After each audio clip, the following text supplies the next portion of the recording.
ओम नमः सिद्धेभ्य।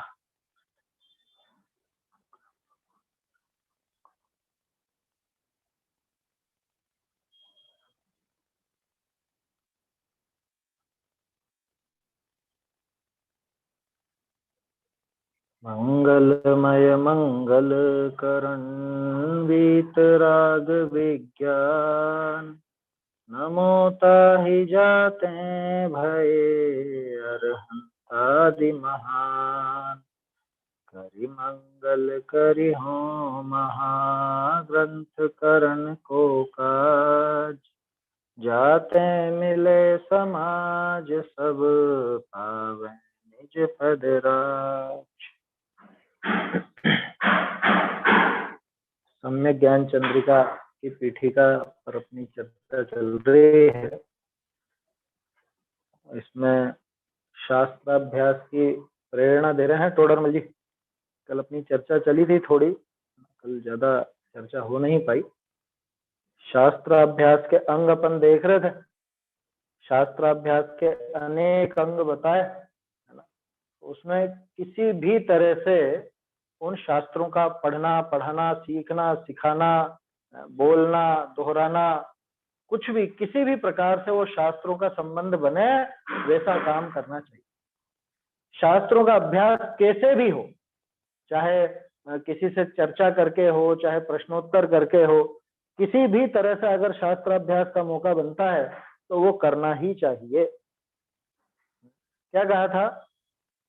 जैसे बने तैसे, जैसे बने तैसे शास्त्र का अभ्यास करना। सभी शास्त्रों का नहीं बने तो जिस शास्त्र का बन सके उसका अभ्यास करना। कोई शास्त्र कठिन लगता हो तो जो सरल लगता हो वो पढ़ना, कोई बड़ा लगता हो तो जो छोटा लगे वो पढ़ना, संस्कृत नहीं आती हो तो हिंदी का पढ़ना, प्राकृत का पढ़ना, और जो जो समझ में आए वैसे पढ़ना, लेकिन पढ़ना जरूर, है ना। अब यहाँ पे एक और चीज ध्यान रखने लायक है ना। कल अपन ने ये चर्चा में ये बात नहीं आ पाई, जो सब शास्त्रों का नहीं बने जिसका बने उसका करना, ऐसा लिखा ना। तो जिसका बने उसी का अभ्यास करना माने किसका? इसके पहले जो अन्य मत का निराकरण किया था, अन्य मत के शास्त्रों का, तो वो बात यहां भी समझ लेना। जिसका बने उसका का क्या मतलब? जिसका बने वो तो बात ठीक है, लेकिन वो होना जैन शास्त्र चाहिए, होना वो वीतरागता और अहिंसा का पोषक चाहिए। वीतरागता और अहिंसा का अगर पोषक नहीं हो तो ऐसे शास्त्र का अभ्यास करने की कोई जरूरत नहीं। जिसमें वीतरागता और अहिंसा खंडित होती हो, भले वो जैन शास्त्र के नाम से क्यों ना चल पड़ा हो, ऐसे शास्त्रों का अभ्यास नहीं करना। समझ में आई बात? अन्य मत के शास्त्र भी नहीं पढ़ना, और जैन मत के नाम से चल पड़ा हो लेकिन विपरीतता वाला हो, जिसमें वीतरागता खंडित होती हो, अहिंसा खंडित होती हो, विपरीत उपदेश आता हो, ऐसा शास्त्र भी नहीं पढ़ना। हमको कैसे पता चलेगा इसमें क्या आएगा? कि थोड़ा बहुत पढ़ के देखोगे उसी में मालूम चल जाए।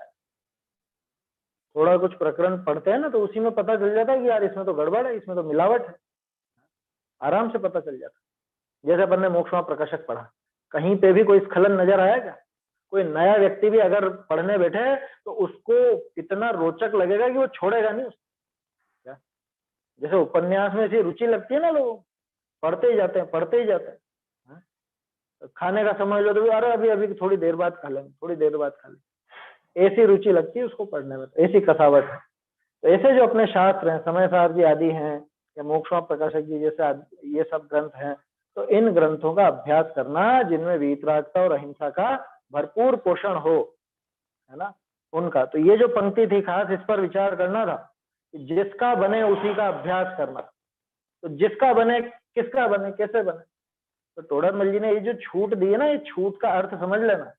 जिसका बनेगा कि हमको तो यही मिले, हमको तो दूसरे वो ग्रंथ ही मिले अन्य मत के, तो वो पढ़ ले, कि उसकी तो पहले ही मना कर दी है, और पहले भी समझा दिया है कि अपनी बुद्धि देख लेना, अपना समय देख लेना, अपने पास समय कितना है और बुद्धि कितनी।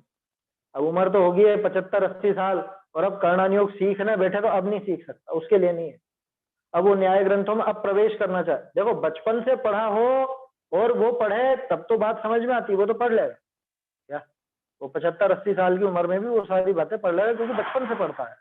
लेकिन अब तो वो नया नया तो लगा है धर्म मार्ग में, ओके, मैं तो धवला पढ़ना चाहता हूँ, मैं तो गोमट सार जीव कांड कर्म कांड पढ़ना चाहता हूँ, कि भैया तुम्हारे काम की नहीं।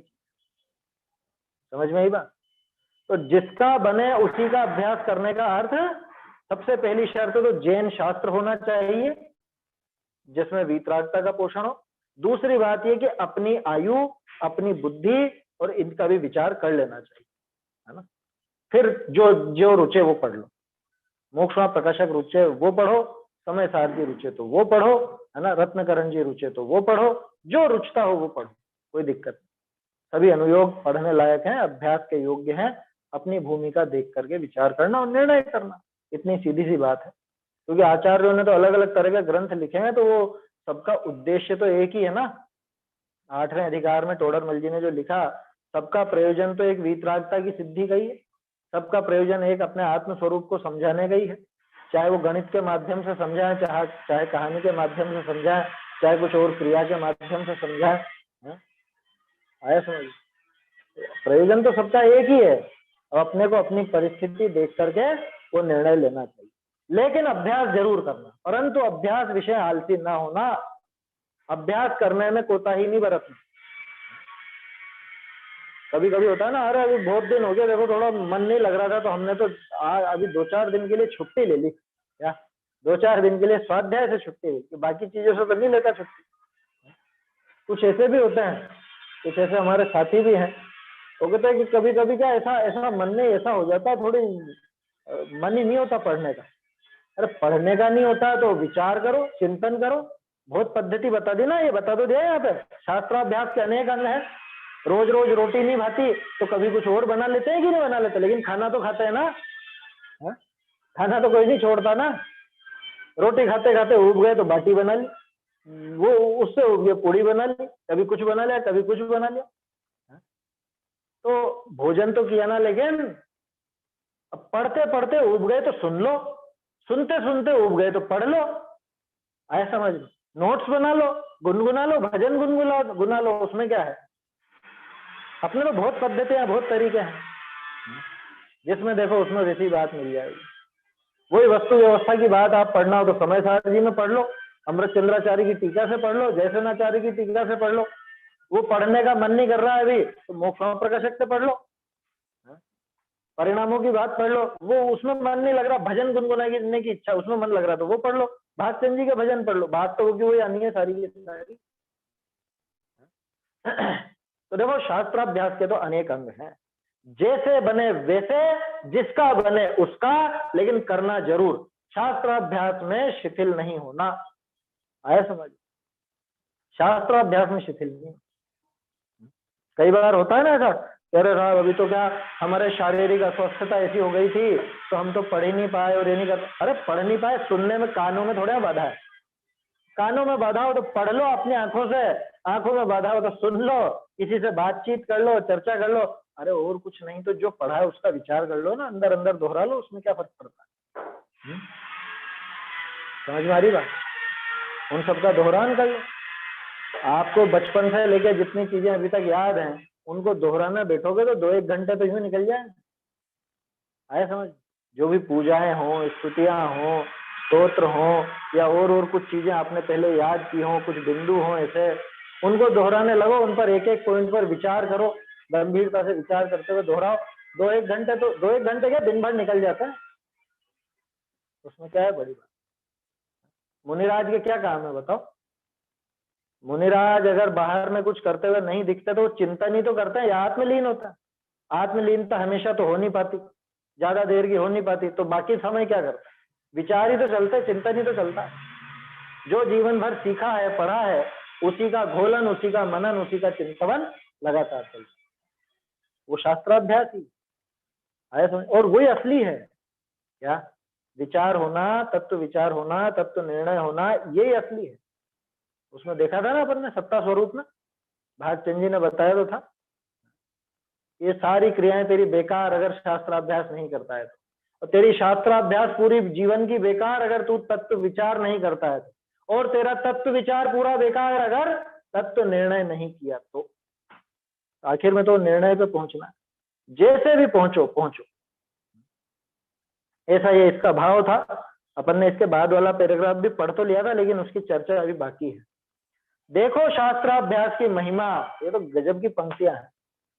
कैसी है शास्त्राभ्यास की महिमा? कि जाको होते हैं परंपरा आत्मानुभव दशा को प्राप्त होई, सो मोक्ष रूप फल निपजे है, सो तो दूर ही तिष्ठो शास्त्राभ्यास से तत्काल ही इतने गुण हो, इतने सारे गुण हो। क्या कहा?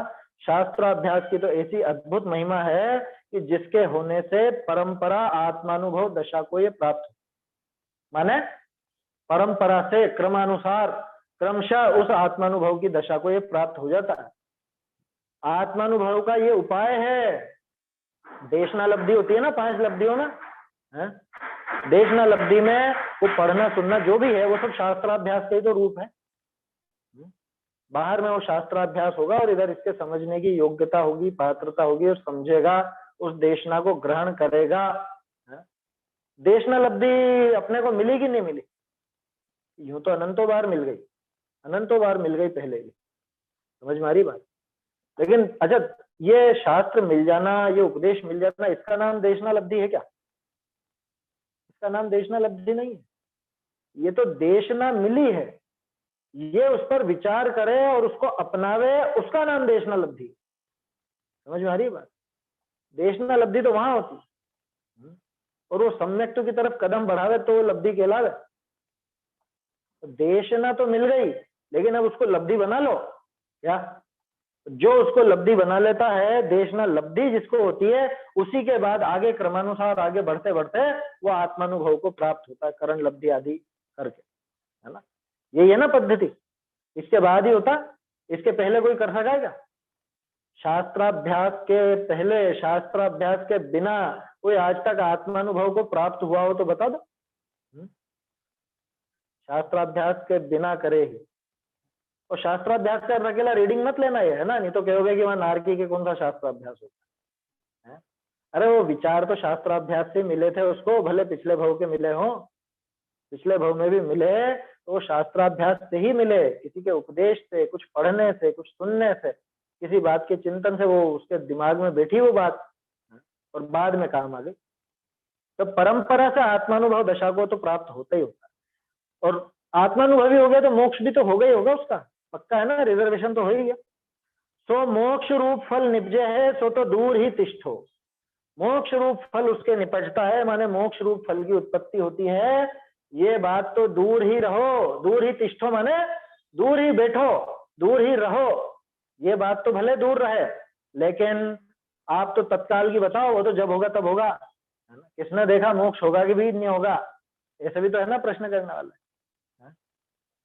तो वो तो चलो दूर ही रहो, उसकी तो हम बात ही नहीं करते, क्योंकि वो इस भव में तुम्हारे नहीं दिख रहा है। आगामी भवों की कहेंगे तो तुमको विश्वास आएगा नहीं, तो वो तो दूर ही रहो। शास्त्राभ्यास से तो तत्काल इतने गुण होते हैं, तत्काल ही, उसी समय इतने गुण तत्काल प्रकट होते हैं। शास्त्राभ्यास, इन गुणों को देख करके तो तुमको शास्त्राभ्यास की महिमा आनी चाहिए, शास्त्राभ्यास की रुचि लगनी चाहिए।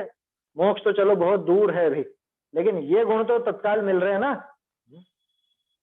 बहुत से लोग कहते हैं ना, इसी तरह के होते हैं ज्यादातर, अरे बाद का किसने देखा, बाद में मिलेगा।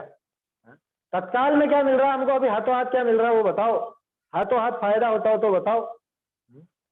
नहीं तो ऐसी एफडी करा के क्या फायदा जो 200 साल बाद मिलेगी, हम जिंदा ही नहीं रहेंगे। 200 साल बाद वो एफडी पूरी होएगी, ऐसी एफडी करा के क्या करें? कुछ ऐसी योजना बताओ जिससे हमको तत्काल हाथों हाथ फायदा हो। तो ये बता रहे 10 फायदे। सबसे पहला, क्रोधादि कषायनी की तो मंदता हो।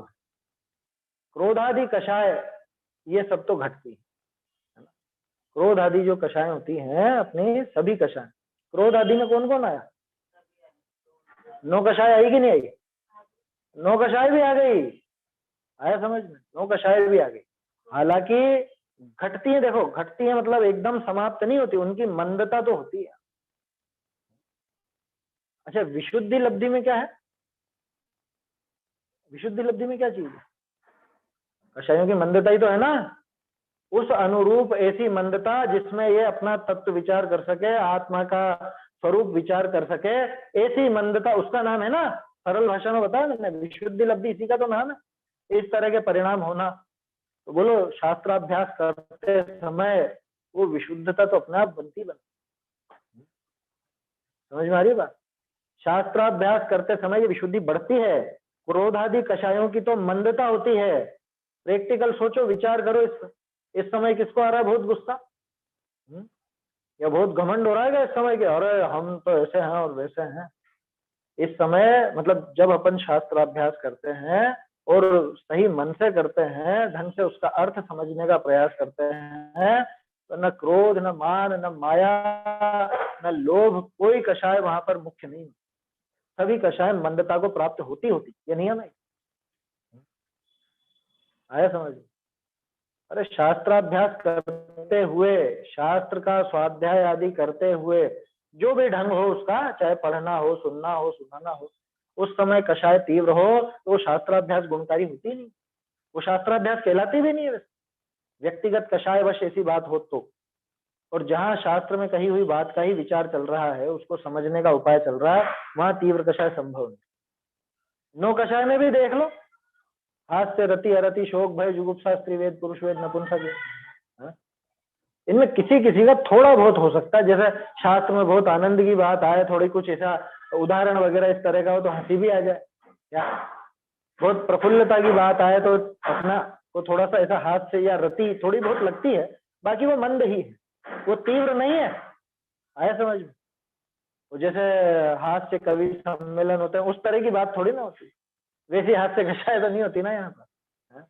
या रति है, अरति है, या किससे रति है शास्त्राभ्यास के? यहाँ पे तो उपयोग शास्त्रों में लगता है, शास्त्रों में ही उपयोग लगाया जाता है। तो जब शास्त्रों में उपयोग लगेगा तो अपने आप ही इसको दूसरे के प्रति रति छूटेगी, है ना? रति माने राग, सामान्य रूप से राग का नाम रति। जो भी 4 कषायों में और बाकी की उन 7 कषायों में नहीं आ पाया, वो सारा का सारा राग रति में है और सारा का सारा द्वेष अरति में। तो रति अरति को एक तरफ रख के बाकी की 7 कषाय से देखें, ये रति अरति दुनिया भर के सारे कषाय भाव इनमें शामिल हो जाए। क्रोध, मान, माया, लोभ, हास्य, शोक, भय, जुगुप्सा, स्त्रीवेद, पुरुषवेद, नपुंसक वेद, ये तो पर्टिकुलर एक अलग अलग तरह की कषाय हो गए। इनको छोड़ करके बाकी जितने भी राग के भाव है, बाकी जितने भी द्वेष के भाव है, वो सब रति और अरति में शामिल। शास्त्राभ्यास करते समय दुनिया भर में किसके प्रति आपको रति उमड़ रही है, किसके प्रति राग उमड़ रहा है, कौन सी वस्तु या कौन सा व्यक्ति? शास्त्राभ्यास करते समय जब इधर आपकी रुचि लगी हुई है तो शास्त्रों की रति तो है, ये बात तो पक्की, लेकिन कोई वो तीव्र रति नहीं कहलाती, तीव्र कषाय नहीं कहलाता, वो मंदता ही है, वो मंद कषाय में ही होता है काम। क्योंकि उससे कोई 5 इंद्रिय का विषय भोग तो पूर्ति नहीं हो रही ना, 5 इंद्रिय के विषय भोग की पूर्ति कहाँ हो रही है इससे? उनकी पूर्ति हो तो इसकी तीव्र कषाय कहलाती। शास्त्राभ्यास करते समय किसी और के प्रति हमको द्वेष का भाव भी नहीं पनपता। यहाँ बैठे बैठे अभी किसी का विचार चल रहा है कि अरे वो तो इतना दुष्ट है और वो ऐसा कहता है और वो ऐसा करता है या करती है, नहीं हो रहा इस समय ऐसा विचार। तो ऐसा विचार उस समय नहीं चलता, माने उस समय अरति भी नहीं है।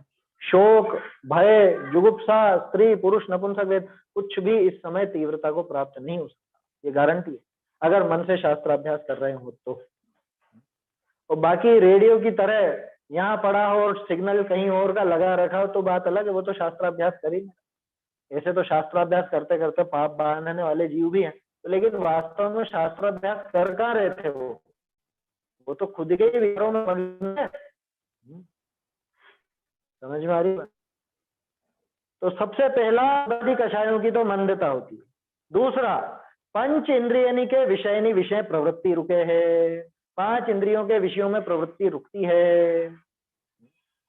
कैसे रुकती है? हम आंखों से देख नहीं रहे क्या, हम कानों से सुन नहीं रहे क्या, तो इंद्रियों की प्रवृत्ति तो हो रही है साहब।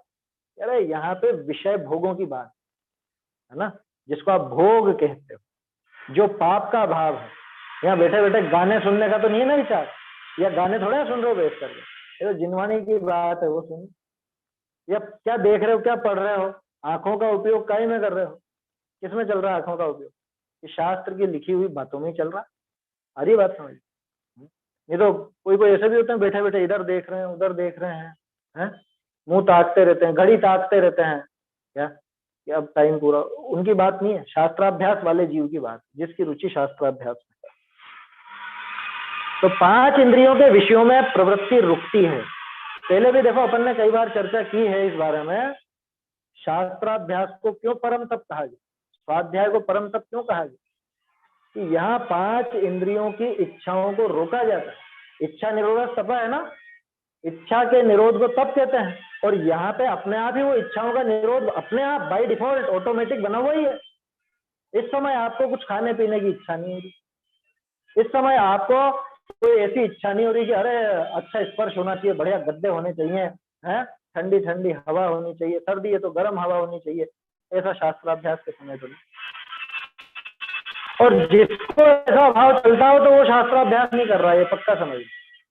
जिसको वो सब सुविधाएं चाहिए उसके बाद शास्त्र स्वाध्याय में लगने की सोचता है, वो तो महापापी है, उसके तो क्या कहें, उसके परिणाम दुष्ट रूप। उसको न तो शास्त्राभ्यास की महिमा है, न उसको शास्त्राभ्यास करने की तमीज। समझ में आई बात? 5 इंद्रियों के विषयों में प्रवृत्ति रुकती है, ये टोडरमल जी ने इशारा दिया है अपने को। क्या मतलब, ये देखो ये क्या दिखाया उन्होंने, ये शास्त्राभ्यास से लाभ है ना, ये दिखाया ना, माने शास्त्राभ्यास करने पर तत्काल ही इतने लाभ। तो अब ये बताओ, ये प्रवृत्ति अगर हमारी नहीं रुक रही है 5 इंद्रिय के विषयों में, तो शास्त्राभ्यास का लाभ हुआ कि नहीं हुआ? अगर प्रवृत्ति नहीं रुक रही है तो आपने शास्त्राभ्यास का लाभ नहीं लिया, ये कहना चाह रहे हैं टोडरमल जी साहब। क्या शास्त्राभ्यास करने के बाद भी 5 इंद्रियों के विषयों में प्रवृत्ति नहीं रुकती, वो पाप कार्यों से हमारी बुद्धि नहीं रुकती, वहां पर ही दौड़ती है, तो इसको शास्त्राभ्यास का लाभ वास्तव में हुआ। ये समझना चाहिए, ये बहुत बढ़िया पॉइंट है और विचारणी पॉइंट। फल क्या मिला बताओ? ज्ञान के फल की तो पहले भी चर्चा की ना अपन, जानने का तो फल मिलता है, तो जाना उसके बाद तो हान उपादान उपेक्षा कुछ ना कुछ तो होना ही चाहिए था। तो शास्त्राभ्यास की इतनी अच्छी अच्छी बातें पढ़ी सुनी समझी, तो इसका कुछ ना कुछ लाभ तो मिलना चाहिए था ना, कुछ असर नजर आना चाहिए था ना, वो असर क्यों नहीं नजर आ रहा? इसका मतलब शास्त्राभ्यास का लाभ नहीं। टोडरमल जी तो कह रहे हैं तत्काल इतने गुण होते हैं, इतने लाभ होते हैं। माने शास्त्र अगर ये गुण नहीं हो रहा है तो समझ लेना कहीं ना कहीं कमी रहेगी। समझ में आ रही है बात? शास्त्राभ्यास के 10 लाभ बताए ना, लाभ नहीं हुआ इसका मतलब व्यापार में कमी है, यही अर्थ निकला ना। लाभ नहीं हुआ इसका क्या मतलब, कि व्यापार गड़बड़ कर रहे हैं, ये ढंग से नहीं कर रहा व्यापार, प्रॉफिट होना चाहिए ना, प्रॉफिट ही नहीं हो रहा है, लाभ नहीं हो रहा है, तो ऐसा क्या काम का व्यापार। तो इसलिए ये जो लाभ बताया, 5 इंद्रियों के विषयों में प्रवृत्ति रुकती है, तत्काल उस समय तो रुकती ही है और बाद में भी रुकती है, जो सही ढंग से शास्त्राभ्यास करता है बाद में भी रुकती। ऐसे जीव को विषय भोगों की प्राप्ति ना भी हो तो उसको कोई अखरता नहीं है, उसको फर्क नहीं पड़ता, अरे गर्मी गर्मी गर्मी, वो घबराता नहीं है। क्या वो जानता है शास्त्राभ्यास करते समय भी उसको कोई ऐसा विकल्प नहीं चला, तो बाद में भी उसको कोई ठीक है, कोई बात नहीं, लाइट आ रही है तो ठीक है, नहीं आ रही है तो ठीक है, क्या फर्क पड़ता, बाद में भी उन विषयों में प्रवृत्ति रही। अभक्ष भक्षण छूटेगा, बाहर की चीजें छूटेंगी, लोक व्यवहार में जो विपरीतताएं होती थी वो छूटेंगी, हैं, फालतू की बातें छूटेंगी, फालतू के विषयों में जो प्रवृत्तता था उन सबसे इसकी धीरे धीरे विरक्ति। चाहे वो आपका कुछ भी XYZ, जो भी आप बातें लड़ाते हो एक दूसरे से, या वो सोशल मीडिया पर जो भी होता है, इन सब में प्रवृत्ति घटेगी कि नहीं घटेगी, ये बताओ। देखो गुरुदेव तो कहते थे कई बार, बाबूजी भी कहते थे, क्या मोक्ष मार्गी जीव की प्रवृत्ति तो संसारी जीवों से विपरीत ही नजर आना चाहिए, विपरीत नजर आएगी। अगर विपरीत नजर नहीं आ रही है तो यानी इसके अभी संसार का ही रंग चढ़ा हुआ, इसके मोक्ष मार्ग का रंग ही नहीं चढ़ा, इसको शास्त्राभ्यास का रंग ही नहीं चढ़ा। अरे टोडरमल जी ने लिखा है, तो मोक्ष प्रकाशक में पढ़ा है अपन ने, संसारी जीवों से तो विपरीत प्रवृत्ति चाहिए, यहाँ पर शायद 7वें अधिकार का वाक्य है ना, यहाँ तो संसारी जीवों से विपरीत प्रवृत्ति चाहिए, तो विपरीत प्रवृत्ति होती है वास्तव में शास्त्राभ्यासी जीव। 5 इंद्रियों की विषय विषय प्रवृत्ति रुके है ना, समाप्त भले पूरी तरह ना हो पाए नष्ट भले पूरी तरह ना हो पाए लेकिन रुकेगी तो सही। रुकने की, वो समाप्त होने की शुरुआत तो इससे हुई। तीसरा देखो, अति चंचल मन भी एकाग्र हो है। अरे साहब क्या करें, मन नहीं लगता, हमारा मन नहीं लगता। मन नहीं लगता तो शास्त्राभ्यास करो। वो कह रहा, यही तो कह रहे मन नहीं लगता। कह रहा मन लगा यहाँ पे, यहाँ लगाएगा तो सब जगह मन लग जाए। लोग बाग बहुत बोर हो जाते हैं ना, परेशान हो जाते हैं। कभी सुना अपने शास्त्राभ्यासी बोर हो गया है? कोई शास्त्राभ्यासी जीव, शास्त्र का अध्ययन करने की रुचि वाला जीव कभी कहता हुआ नहीं मिलेगा कि अरे मैं तो बोर हो गया, बहुत क्या करूं, करने को कुछ नहीं है। जिसको शास्त्राभ्यास की रुचि है उसके मुंह से बात निकल ही नहीं। बोलो कैसे निकला? ये तो आप खुद अपने जीवन पर देख सकते हो। आपको अरे टाइम ही नहीं मिलता साहब हमको, तो यही कहेगा शास्त्राभ्यास की रुचि वाला कि तुम बोर होने की बात कर रहे हो, हमको तो समय ही नहीं मिल रहा है। बहुत से लोग पागल हो जाते हैं बोर होकर, टाइम नहीं कट रहा, क्या करें, समय लगाओ कि कैसे करें।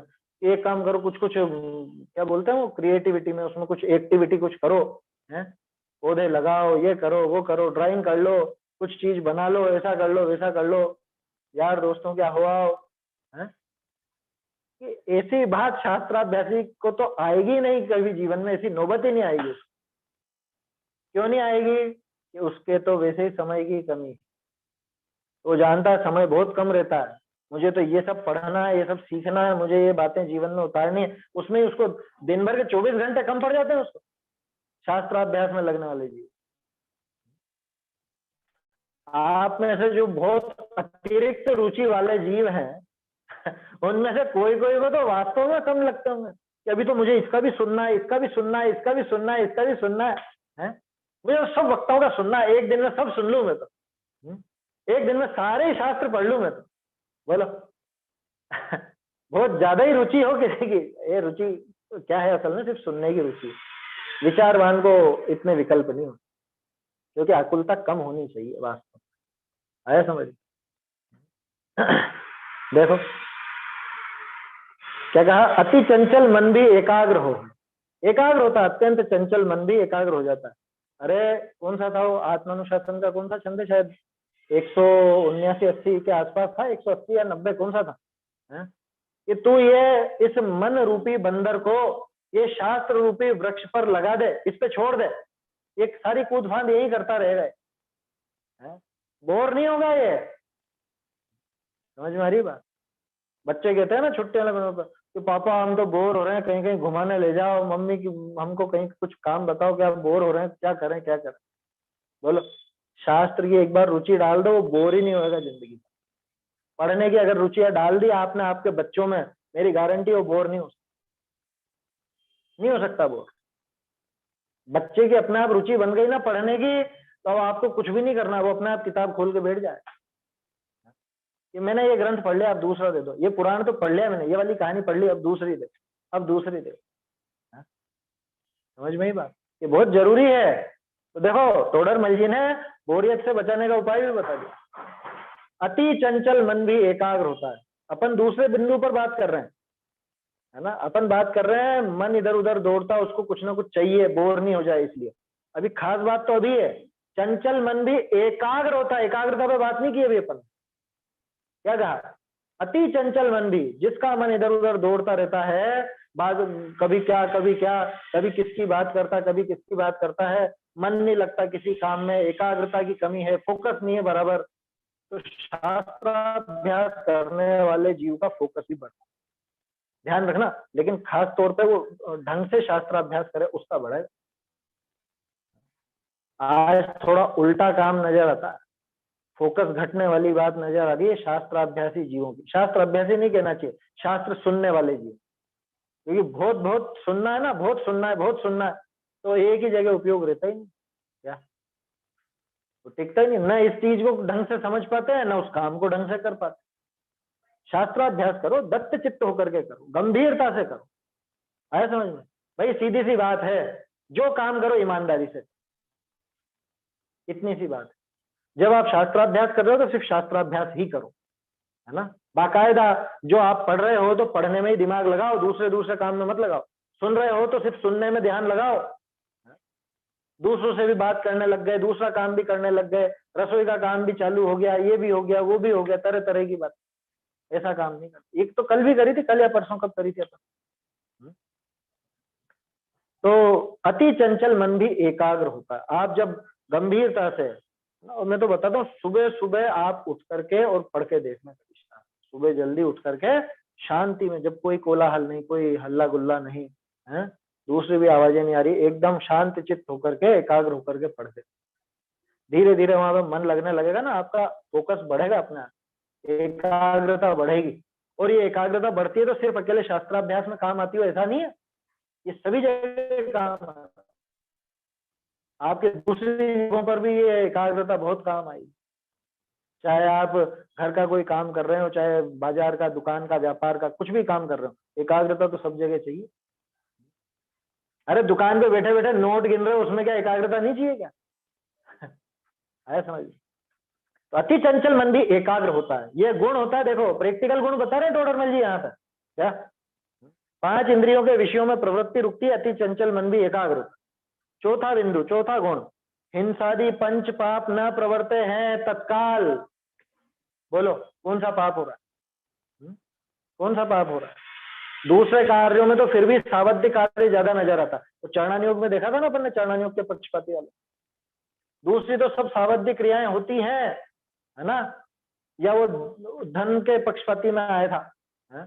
प्रचार आदि भी तो इससे ही होगा, प्रभावना भी तो इससे ही होगी। क्योंकि बाकी सारे कामों में तो आरंभिक हिंसा भी नजर आएगी, वहां तो आरंभिक कार्य भी ज्यादा नजर आएंगे। लेकिन शास्त्राभ्यास में तो कोई आरंभिक हिंसा भी विशेष नहीं। विशेष नहीं क्यों कह रहा हूँ? सामान्य जो ग्रंथ के निर्माण में जो कुछ हुई है, या भी आप ग्रंथ को लेकर के बैठोगे, जहां भी बैठोगे करोगे, थोड़ी बहुत मामूली सी होगी।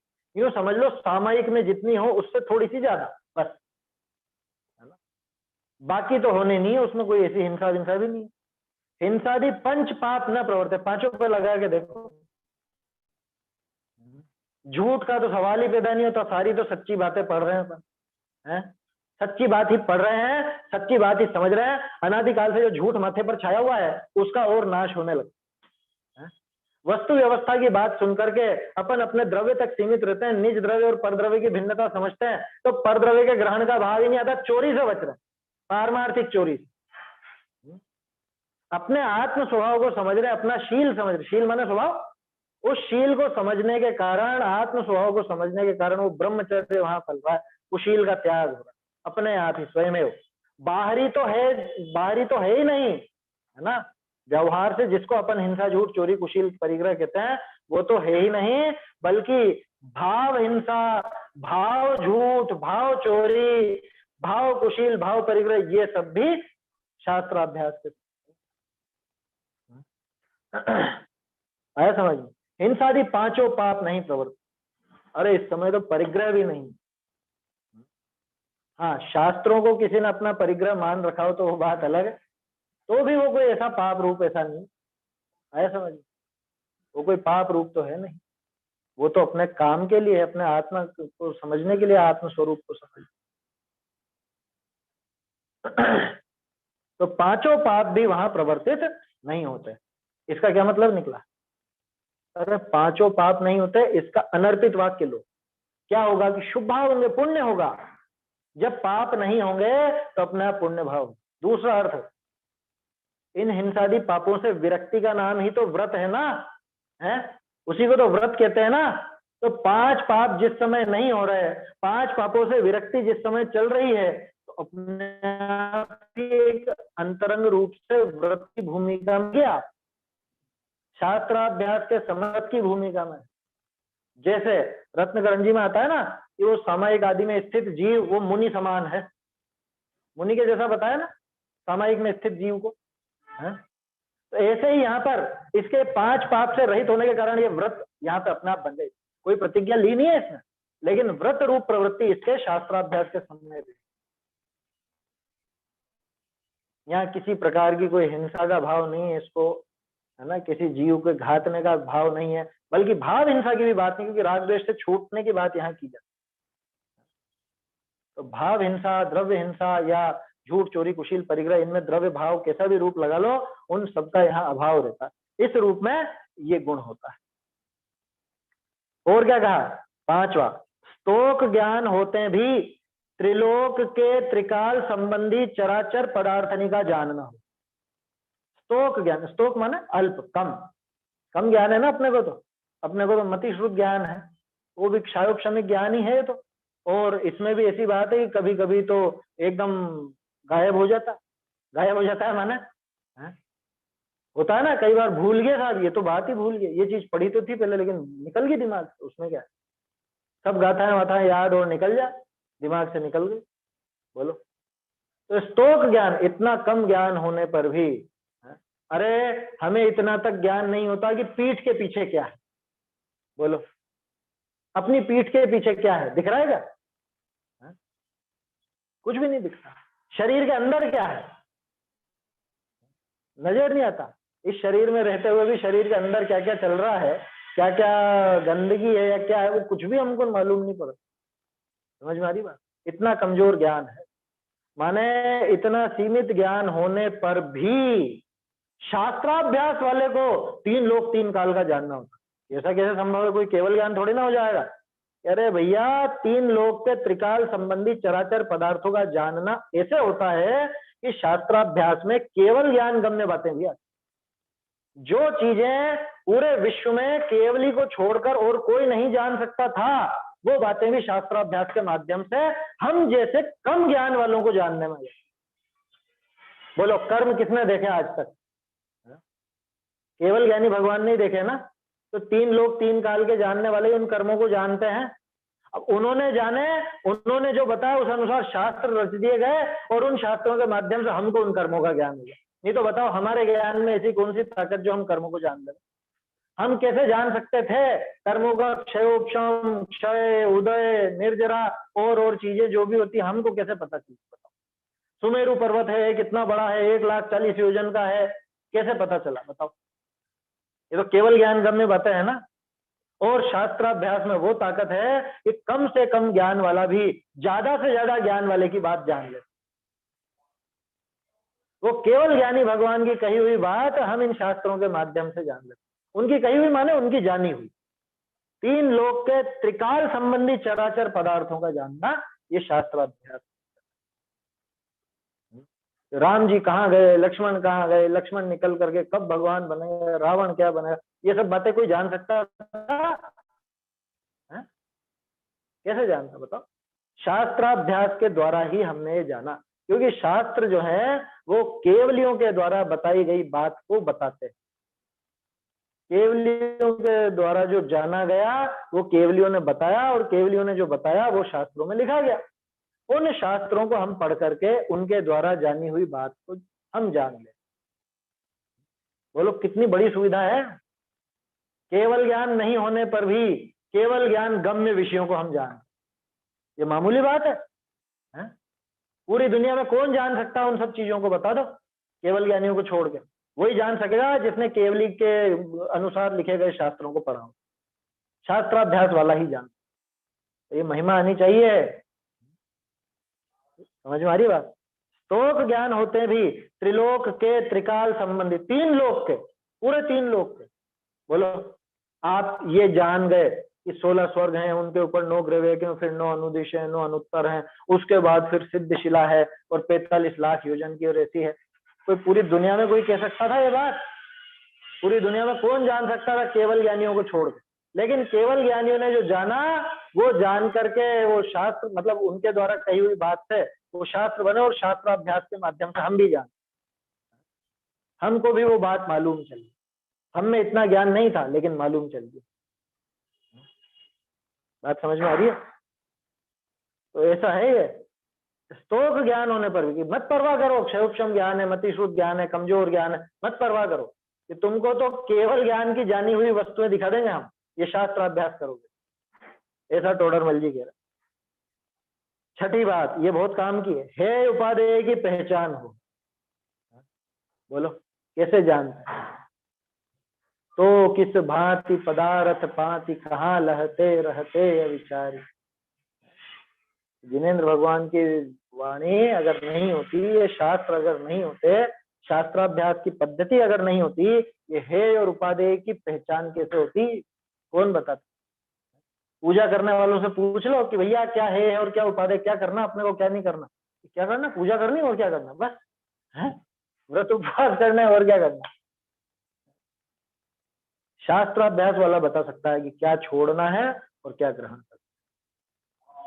शास्त्राभ्यास वाले को पता चलता है कि क्या चीज मेरे ग्रहण करने लायक है, मैं क्या ग्रहण करूं, कैसे भाव तो मुझे करने चाहिए, मतलब मेरे होने चाहिए, और कैसे भावों से मुझे बचना चाहिए।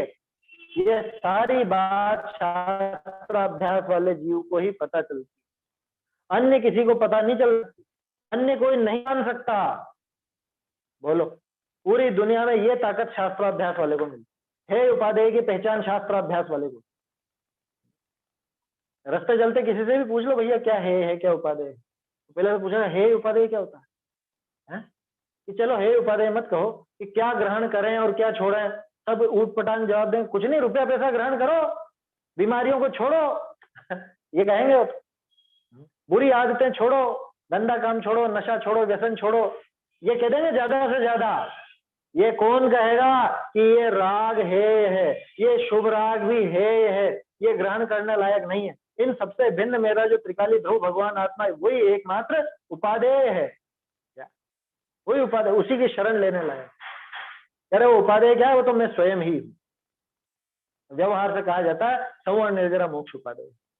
कौन कहेगा ये हे उपादेय का ज्ञान किसको होगा बताओ? शास्त्राभ्यास वाले को। ये काम शास्त्राभ्यास से होता है, हे उपादेय की पहचान इससे होती है। बाकी दुनिया भर में जो भी धर्म कहलाता है, धर्म के नाम से जो भी प्रचलित है, उनमें से कुछ भी काम कर लो, किसी से पता नहीं चलेगी हे उपादेय, किसी से नहीं होगा वो ज्ञान। वो ज्ञान तो शास्त्राभ्यास से ही होगा, ये पक्की बात। और अगर आपको ऐसा लगता हो कि नहीं वो पूजा वगैरह में भी सब पंक्तियां आती है, तो अरे उनका अर्थ भी तो शास्त्राभ्यास से ही समझोगे। घूम फिर करके तो बात शास्त्राभ्यास पर ही आएगी। जितने भी शुभ कार्य धर्म के नाम पर कहे जाते हैं, वो सब एक भी, उनमें से एक भी इसके लिए समर्थ नहीं है कि वो हे उपादेय बता। सिर्फ एक शास्त्राभ्यास ऐसा कार्य है जिससे आपको हे उपादेय की ज्ञान का ज्ञान। तो इसका ज्ञान जरूरी क्यों है? इसका ज्ञान इसलिए जरूरी है कि मेरा नुकसान किससे होता है और मेरा फायदा किसमें।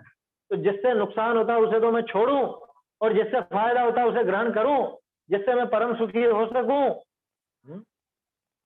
समझ में आ रही है बात? तभी जाके तो हे उपादेय की पहचान काम की है, और वो शास्त्राभ्यास से होती। अगला देखो, आत्मज्ञान सन्मुख हो है। अब इसका अलग से ब्रैकेट में दिया ज्ञान आत्म सन्मुख हो, जबकि आसानी से समझ में आने वाली बात है। ये ब्रैकेट वाला नहीं लिखा था टोडरमल जी ने। टोडरमल जी ने तो ये लिखा था आत्मज्ञान सन्मुख हो। मतलब इसका क्या अर्थ निकला? आत्मज्ञान सन्मुख होता मतलब आत्मज्ञान होने वाला हो, इसको ऐसा हो जाता है। शास्त्राभ्यासी जीव आत्मज्ञान सन्मुख होता है, माने ये आत्मा को जान लेगा, ऐसा हो जाता है। समझ में आई बात? ये इसका अर्थ कि आत्मज्ञान सन्मुख माने आत्मस्वरूप की समझ के सन्मुख होता है। सीधे शब्दों में कहें तो आत्मलीनता होने वाली हो, इसको ऐसा हो। शास्त्राभ्यास वाला जीव आत्मज्ञान सन्मुख, इसको इन्होंने ब्रैकेट में ऐसा अर्थ किया, ज्ञान आत्म सन्मुख होता है। अभी जो बाहर की दुनिया में लगा हुआ, 5 इंद्रियों के विषयों में लगा हुआ, वो आत्मा के सन्मुख होता है, ऐसा अर्थ निकाला गया। जबकि सीधा सीधा है, आत्मज्ञान के सन्मुख होता है ये जीव। ये जो जीव है, ये जीव अभी तक दूसरे तरफ जा रहा था इसका ज्ञान, अब आत्मज्ञान की तरफ ये लग रहा, माने इसका उपयोग अब आत्मज्ञान की तरफ, स्वयं को जानने की तरफ लग रहा है। ऐसा अधिक अधिक ज्ञान होते आनंद निपजे है। क्या कहा? जैसे जैसे इसका ज्ञान बढ़ता जाता है, ज्ञान अधिक अधिक होता जाता है, वैसे वैसे इसका आनंद भी बढ़ता है। अब ये समझाया नहीं जा सकता। ये तो जो शास्त्राभ्यास की रुचि वाले जीव हैं, वो अपने आप इस चीज को समझ सकते हैं, अनुभव कर सकते हैं इस बात। जैसे जैसे वो ज्ञान बढ़ता जाता है, वैसे वैसे आनंद और बढ़ता जाता है। जैसे जैसे पता चलता है, अरे ये बात तो पहले पता ही नहीं थी, कोई नई बात पता चली हो तो कितना आनंद होता है। अरे ये चीज तो समझ में ही नहीं आई थी कभी, ये विवक्षा तो कभी ख्याल में ही नहीं आई थी, इस तरह से भी कोई बात हो सकती है, ऐसी भी अपेक्षा हो सकती है, आचार्य ने ऐसा भी लिखा है और इसका ये अर्थ है, ये बात तो पकड़ में ही नहीं आई थी। आप लोगों को लगा होगा, हमको तो लगा ही था, देखो बाकी को लगा हो कि नहीं लगाओ, जब हमको मोक्ष प्रकाशक हस्तलिखित टोडरमल जी का मिला, और हम उससे पढ़ने लगे, मिलान किया, तब जैसे जैसे वो मूल चीज सामने आती गई तो वास्तव में तोड़रमल जी की महिमा 1000 गुनी भी कहने में आती है, वो तो 1000 गुनी बढ़ गई दिमाग में। क्या उनकी महिमा इतनी ज्यादा बढ़, पहले भी महिमा थी लेकिन ये मूल मिलने के बाद उनकी महिमा और ज्यादा बढ़। और आप लोगों ने जिनने वो अभ्यास किया होगा वास्तव में आपको ये अनुभव हुआ होगा। तो यही तो बात है कि जैसे जैसे ज्ञान होता जाता है, ज्ञान बढ़ता जाता है, वैसे वैसे आनंद बढ़ता जाता है, आनंद उपजता, अधिक अधिक ज्ञान होने पर आनंद। किसी कैसा भी हो, कर्णानियोग का ही क्यों ना हो, कर्णानियोग वालों से पूछना कभी कोई नई बात ऐसी सिद्धांत की मालूम चले तो और क्या गजब, अरे क्या बात है, कितना मजा आता है, उसमें रस आता है। और वैसे भी अपन देखते आए हैं ज्ञान और आनंद का तो जोड़ा है, ज्ञान जहां जहां चलता आनंद भी साथ साथ चलता। तोड़रमल जी ने तो उपदेश दिया था ना, क्या आशीर्वाद दिया था, चाताम ज्ञानानंदो, कि ज्ञान और आनंदमयी हो, तुम्हारे चिदानंद घन के अनुभव से सहजानंद की वृद्धि चाहिए। तो चिदानंद घन का अनुभव क्या चीज, तो ज्ञान ही तो है, अनुभव किस रूप है, ज्ञान रूप। तो उस ज्ञान से सहजानंद की वृद्धि, ज्ञान से आनंद की वृद्धि। वो जो कहा जाता है मैं ज्ञानानंद स्वभावी हूं, तो ज्ञान है तो आनंद है, बिना ज्ञान के आनंद नहीं हो सकता, समझ में आ रही बात।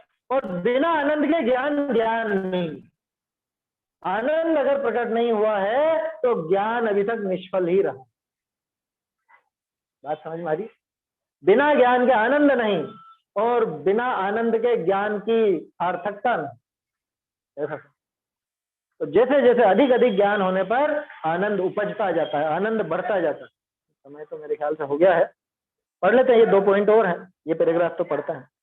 अधिक अधिक ज्ञान होते आनंद निपजे है, लोक विषय महिमा यश विशेष हो। ये तो साथ में आता ही है, देखो क्या है कि वो पुण्य बनता है ना, तो पुण्य के साथ साथ ही तो ऐसा ऐसा पुण्य बनता है कि अपने आप ही वो इज्जत बढ़ती है समाज में, संसार में, है इज्जत बढ़ती है, यश बढ़ता है। चलो वो तो सही व्यक्ति है, भले विचारधारा का मतभेद हो लेकिन शास्त्राभ्यास वाले की एक इमेज ही अलग होती, लोगों की निगाह में उसकी छवि एक अलग प्रकार की। क्या समझ में आ रही बात, ये आप सब लोगों को अपना अपना अनुभव होगा, आप लोगों की छवि आपके रिश्तेदारों की नजर में कैसी है, लोग पूरी दुनिया में आपके बारे में कैसी छवि रखते हैं, तो आपको अंदाजा तो होगा इस चीज का। लोक विषय महिमा और यश दोनों ही विशेष बढ़ते हैं। अरे अच्छा काम करने वाले की तो तारीफ ही होगी ना। देखो एक और बात बताता हूँ, इस तारीफ के पीछे कारण क्या है। पूरी दुनिया के जितने भी लोग हैं वो सब पढ़ाई से जी चुराने वाले लोग, क्या सामान्य रूप में दूसरी चीज नहीं पढ़ते, शास्त्राभ्यास तय करते हैं। और शास्त्राभ्यास का नाम लेते तो मानो कोई मर गया हो, ऐसा माथे पे बोझ आ जाता है। दूसरा सब कुछ करा लो लेकिन शास्त्राभ्यास में जी नहीं लगता, क्रियाकांड तो जी भर के करा लो। अभी विधान में बैठ रहे होंगे लोग बाग, जहां जहां पे भी विधान हो रहे हैं तो 4-4 5-5 घंटे बैठ जाएंगे, लेकिन शास्त्राभ्यास में पौन घंटे से 1 घंटा भी हो गया और कितनी देर कितनी देर कितनी देर। तो जब ऐसे लोगों को दिखता हो कि अरे ये रोज स्वाध्याय करते हैं, हमसे तो कर ही नहीं जाती और ये रोज करते हैं, तो बताओ अपने आप एक छवि एक इमेज बनेगी कि नहीं बनेगी। खैर उस पर दृष्टि मत देना, लेकिन वो तो गेहूं के साथ आने वाला छिलका है, अनाज के साथ आने वाला भूसा है, वो समझ में आई बात। भूसे पर दृष्टि मत देना, लेकिन आता तो है ही सही। शास्त्राभ्यास करते हैं तो उसके साथ साथ ये भी मुफ्त में आता है, ये संसार में जो यश है महिमा है ये भी अपने आप ही आता। आखिरी बिंदु देखो, सातिशय पुण्य का बंध हो है। सातिशय पुण्य का बंध होता है, मामूली पुण्य नहीं बनता इससे। पूजा आदि से, पूजा का तो नाम है, पूजा से, यात्रा से, भक्ति से, दान से, व्रत उपवास से, इनसे जितना पुण्य बनता होगा उससे कई गुना अधिक शास्त्राभ्यास से बनता है, ये पक्की बात। क्योंकि उन सब में आरंभ था, इसमें आरंभ नहीं है, एक बात। दूसरी बात, उन सब में उपयोग इधर उधर भटकने की संभावना ज्यादा रहती है, इसमें उपयोग लगाना पड़ता है चलाकर, है ना। और वो सारी चीजें ऊपर आई गई हैं। इसके अलावा वो जो बाकी के सारे कार्य हैं उन सब में जो पुण्य बंधता है वो पुण्य कदाचित सातिशय ना भी हो, है ना। क्योंकि उससे तो और सांसारिक चीजें भी मिल सकती हैं और बातें भी हो सकती है, लेकिन ये सातिशय पुण्य, इससे आपको वापस ऐसा संयोग पाने में फिर से सुलभता रहेगी।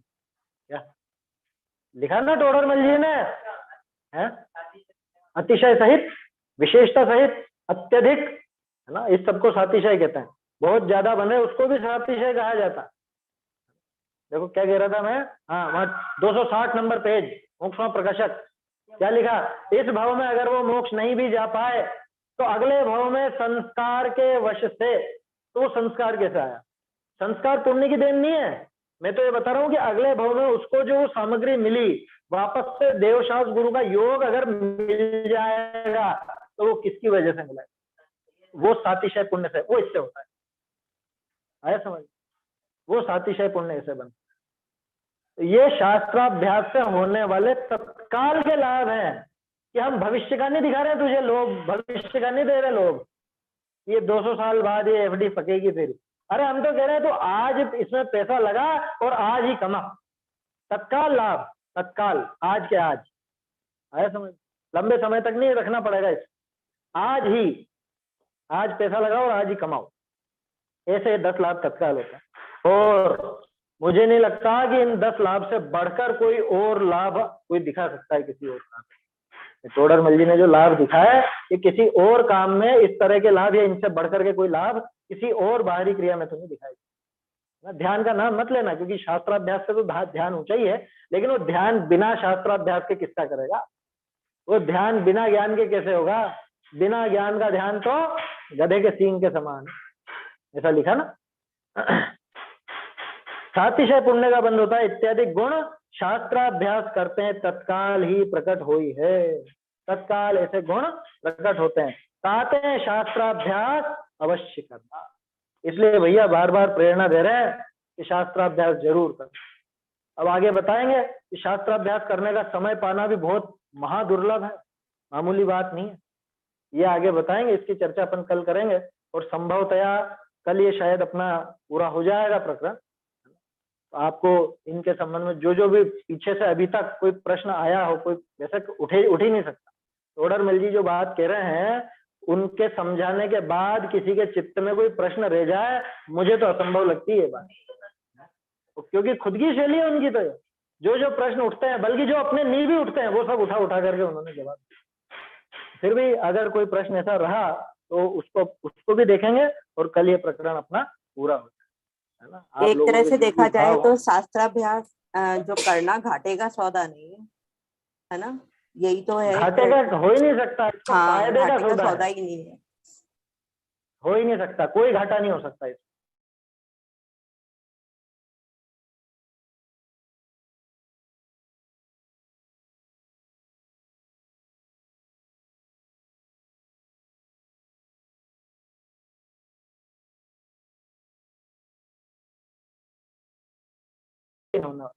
क्योंकि शास्त्राभ्यास से तो ये जो सातिशय पुण्य बंधेगा, इस सातिशय पुण्य से उस लोक में होने वाले सारे घाटे दूर, आया समझ, ऐसा है। तो ये कल अपन देखेंगे शास्त्राभ्यास के अवसर की दुर्लभता, इसको देखेंगे और कल विषय पूरा हो जाए। निज निधि निज में बताई यह अनंत उपकार है, इसके लिए जिन वाणी मातु वंदना शत बार, वंदना शत बार।